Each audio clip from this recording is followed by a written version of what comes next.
मुर्दाबाद मुर्दाबाद बबली शबली मुर्दाबाद मुर्दाबाद मुर्दाबाद सरपंच एकता जिंदाबाद। नमस्कार, मैं आज के मित्र और आप देख रहे हैं स्पितो ब्रेकिंग न्यूज। इस समय पहुंचे हैं स्पितो के उपमंडल कार्यालय में, जहाँ पर हम बता दें कि पिछले 22 दिनों से यहाँ पर सरपंच जो है अपनी मांगों को लेकर धरना दे रहे हैं। मांगे क्या है? मांगे आपको जैसे कि पता ही है, राइट टू रिकॉल की बात करें या ई टेंडरिंग की बात करें, बीपीएल कार्ड बनाने की बात करें या अन्य जो मांगे हैं उनको लेकर के यहाँ पर जो धरना है, प्रदर्शन है, वो उनके द्वारा यहाँ पर लगातार 22 दिन से जारी है। लेकिन जैसे कि आपको पता है, इस धरने के 22 दिन होने के बावजूद भी सरकार पर कोई जो नहीं रह रही, और उसको लेकर के आज फिर हमें आपके सम्मुख उपस्थित है।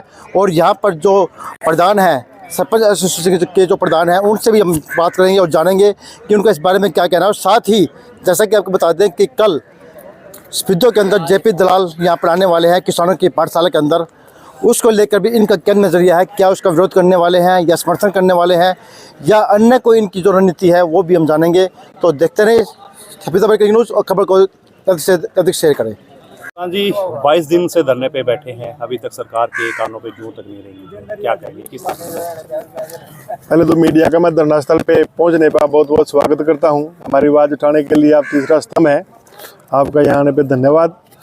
और रही बात सरकार की, जो आप बोल रहे हो जूं नहीं रेंगी है, जूं तो रेंग चुकी है।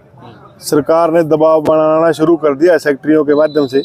कल भी उनकी मीटिंग ली थी, जींद बुलाए गए थे सभी सेक्रेटरी, सातों के सातों सेक्रेटरी यहाँ से गए हुए थे। उनको कहा है कि सरपंच आपकी मानते हैं, सरपंचों से आप बात करो और हमें प्रस्ताव लिख के दो। 2 लाख से ऊपर के, 5 के, 7 के, 10 के, जितने जो भी है वो सरपंच ही काम करेंगे, ला कर दो। लेकिन हमने अपनी सारी ही कार्रवाई लाकर एक जगह इकट्ठी करके मेरे सरपंच भाइयों ने सभी ने मेरे को दे दी है। हम कोई प्रस्ताव नहीं देंगे, सरकार दबाव में है, सरकार मानेगी, सरकार को अपने घुटनों पे आना पड़ेगा। अब आपका कहना है कि 45 के 45 गांव के सरपंच ही हमारे साथ एकजुटता में है, लेकिन कुछ गांव में काम शुरू हो चुका है, वो किसके माध्यम से चल रहा है? मनरेगा का काम चल रहा है, जो पहले से दिया हुआ था वो मजदूर कर रहे हैं, और दूसरा कोई काम नहीं चल रहा। कार्रवाई तो सभी की मेरे पास पड़ी है, काम कैसे चलेगा?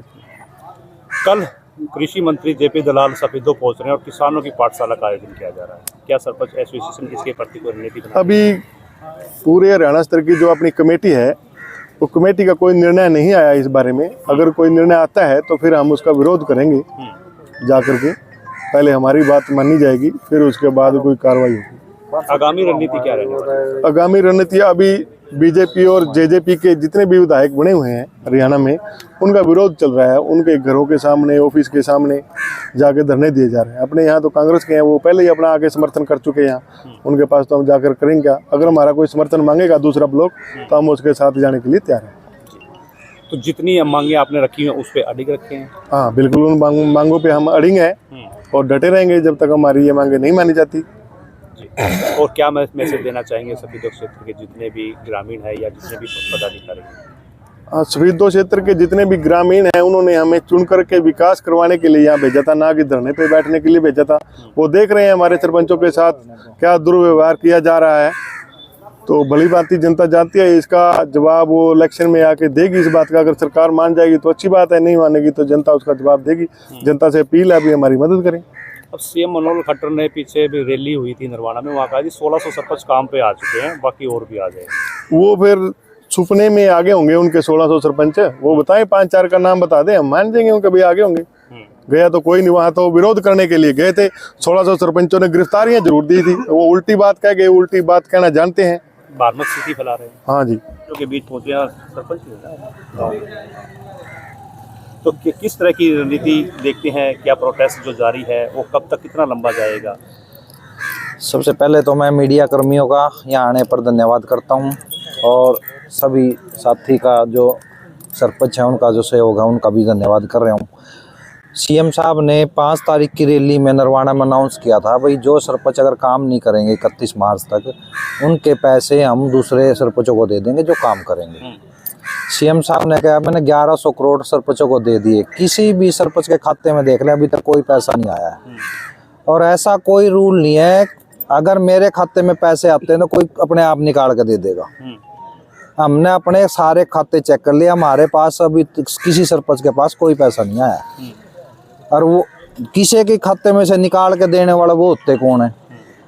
ये बिल्कुल भ्रांति फैलाई जा रही है कि भाई हमने सरपंचों को इतने पैसे दे दिए, अभी तक सरपंचों को कुछ नहीं दिया गया है।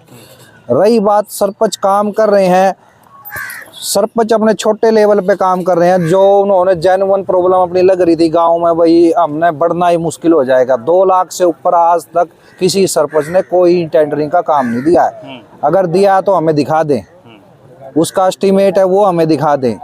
जो भी काम कर रहे हैं वो अपने लेवल पे अपने पैसे से सरपंच कर रहे हैं, किसी ने अभी तक एमबी भरकर कोई पैसा नहीं निकलवाया है। सरपंचों में इतनी हिम्मत है, 2 लाख तो अपनी जेब से लगा सकते हैं और सभी अपनी जेब से ही वो पैसे लगा रहे हैं। जी, आप अधिवक्ता भी हैं और मैं क्वेश्चन करना चाहूँगा कि ई टेंडरिंग और चाहे एजुकेशन का मामला, चाहे ई टेंडरिंग का या राइट टू रिकॉल, तीनों चीज़ें पंचायत पे थोप दी गई हैं। हालांकि विधानसभा और लोकसभा में इसका कोई रोल नहीं, क्या ऐसा हो सकता है? देखो, हम डरते ही ना तो राइट टू रिकॉल से और ना ही टेंडरिंग से। हमारी तो बिल्कुल सीधी सीधी बात है, राइट टू रिकॉल है, ऊपर एमपी एमएलए पे भी लागू करो, हमारे पे भी कर दो, हमने कोई दिक्कत नहीं है। अगर पब्लिक चाहेगी तो रह जाएंगे, नहीं तो सबका ही तख्ता पलटा होना है। तो और रही बात ई टेंडरिंग की, जब जेई एसडीओ बीडीओ बैठे हैं इंस्पेक्शन के लिए, ठेकेदार से काम करवाएंगे, कहते हैं ऑनलाइन विदेश में बैठा ठेकेदार ठेके ले लेगा, उन्हें पकड़ के कौन लिया होगा? ये जून से ले भाज गए विदेश, भाज गए, नहीं पकड़ लिया उन्हें। सरपंच के तो सारा काम कान पकड़ लेगा, उल्टे काम करेगा, ठेकेदार न करते पकड़ के लिया होंगे। और सरपंच के ऊपर भी तो जेई एसडीओ बैठा है। तो हमारी तो सरकार से अपील है, काम तो उन्होंने भी करना और हमने भी करना है। जब जनता ने, गांव की जनता ने हमारे पर विश्वास करके, पब्लिक ने हमारे को बना रखा है, तो हमारे को देखा क्यों नहीं जा रहा? बिना काम करे चोर बताने के लिए काम देखें, उसके बाद ही सरकार ने फैसला लेना चाहिए था। कई चार्ट रखी थी, वो छोड़ना नहीं चाहते। सरकार अपने कर्मचारियों को इसी तरह से अपने साथ लगा के जनता को भ्रष्ट करना चाहती है। और सरकार को इस काम से बाहर जाना पड़ेगा। अगर सरकार ये काम सरपंचों के नहीं मानेगी तो इसका